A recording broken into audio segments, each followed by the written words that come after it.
Busy po, good morning sa inyong lahat dyan. Dito po si Plansadora Lavandera. Yung kasama ko po ay nagpa-plansa, ang nagdasa sampay, ako po nagpa-plansa.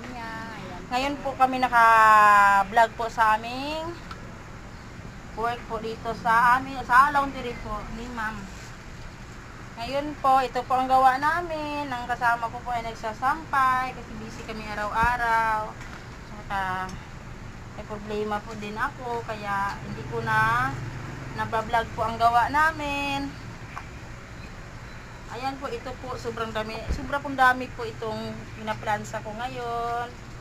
Kahit masama yung pakiramdam ko, nagpa-plansa pa rin kasi walang magawa kasi nasahuran. Ayan po, tapos po namin plansa, magtutupi naman po, ng isa po naglalaba. Pagtapos po sampay,